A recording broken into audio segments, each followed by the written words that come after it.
గురుగారు మరి గుడికి వెళ్తాం, మనం ఆంజనేయ స్వామి గుడికి వెళ్తాం. ప్రదక్షిణలు చేసేటప్పుడు వెనక భాగం సైడ్ తాకొద్దు అంటారు, అలాగే పాదాలు కూడా తాకొద్దు అంటారు. మరి దీని కారణం ఏమంటారు? These are all nothing but dogma. అంటే how to respect your mother, how to respect your father, how to give food to your mother, how to give food to your father అనేటటువంటిది nobody need not teach, no one need not teach us. అది మనకి there is no procedure at all. So అలాగే ఆధునికమైనటువంటి మధ్యలో వచ్చినటువంటి పండితులు మన ప్రజా శ్రేయస్సు కోసం ఇన్కార్పొరేట్ చేసినారు అవన్నీ కూడా. But actually they are not found. ఇదంతా కూడా ఎక్కడ ఉంటుందంటే ఆంజనేయ స్వామి వారి యొక్క ప్రస్తావన అంతా కూడా రుద్రయామల మంత్రశాస్త్రంలో ఉంటుంది. ఓం నమో భగవతే విచిత్రవీర హనుమతే ప్రళయకాలాన ప్రజ్వలనాయ ప్రతాపవజ్రదేహాయ అంజనీకర్భ సంభూతాయ ప్రకట విక్రమ వీర దైత్యదానమయక్షరక్షోగ్రబంధనాయ భూతగ్రబంధనాయ ప్రేతగ్రబంధనాయ పిశాచగ్రబంధనాయ శాకిని టాకిని గ్రబంధనాయ ఏహి ఏహి ఆగచ్చాగచ్చావేశయావేశయ మమ హృదయ ప్రవేశే ప్రవేశే స్ఫురస్ఫుర ప్రస్ఫుర ప్రస్ఫుర సత్యం కదే వ్యాఘ్రముఖబంధన సర్వముఖబంధన రాజముఖబంధన సభాముఖబంధన చిన్న సైజ్ మాత్రికుల్లా కనబడుతున్నాను నేను. సో ఇంత పెద్ద మంత్రశాస్త్రాన్ని చదివాను నేను. మా గురువు గారు డిక్టేట్ చేస్తుంటే రాశాను. సుందరాకాండ, రామాయణము ఇవన్నీ లేవు, కానీ మన ఆధునిక వాళ్ళు ఇన్కార్పొరేట్ చేస్తారు. తప్పేం లేదమ్మా. ఆ కాళ్ళ దగ్గర శనీశ్వరుడు ఉంటాడని, ఆ శనిని అక్కడ కాళ్ళ కింద పెట్టాడని, అందువలన ఆ కాళ్ళను పట్టుకుంటే శని వస్తుందని అందుకని వద్దంటారు.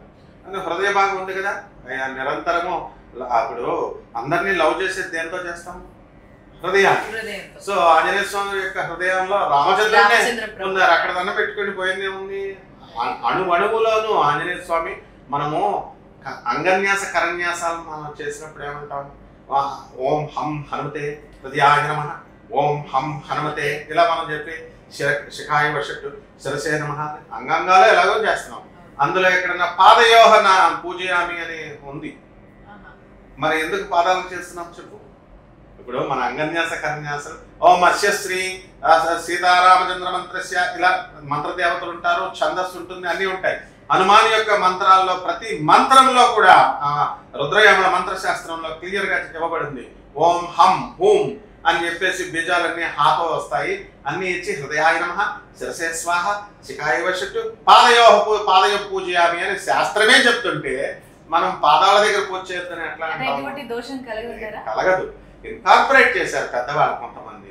తప్పేముంది పోనీ వాళ్ళని గౌరవిస్తే. నెక్స్ట్ ఇకపోతే ప్రదక్షిణలు నువ్వు చెప్పావు. ప్రదక్షిణలు చెప్పినప్పుడు వెనకగా ఎందుకు ముట్టుకోవద్దు అని అంటారంటే, ఆ యొక్క టెంపుల్ ప్రమిసెస్ అంతా కూడా ఎలా ఉంటుందంటే ఒక శాస్త్రం ఉంది.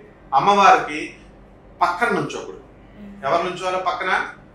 శివుడో పార్వతి పక్కన శివుడు కూర్చోవాలి. విష్ణుమూర్తికి ఎదురుకుండగా ఉండకూడదు. ఎదురుకుండా ఇల్లే కట్టకూడదు అసలు. ఆయన నీడ, మనం విష్ణుమూర్తి నీడ ఎదురుకుండగా ఉండకూడదు. అమ్మవారికి పక్కన అటుపక్క కానీ ఇటుపక్క కానీ ఇల్లు కట్టకూడదు, ఉండకూడదు. ఎవరు రుద్రుడు పరమేశ్వరుడికి వెనక ఉండకూడదు. ఇది శాస్త్రం. అందువలన ఆంజనేయ స్వామి వారి యొక్క రుద్రుడు కాబట్టి, రుద్రావతారం కాబట్టి వెనక్గా అందుకు ముట్టుకోవద్దు అంటారు. చాలా చక్కగా తెలియజేశారు గురువుగారు, ధన్యవాదాలు.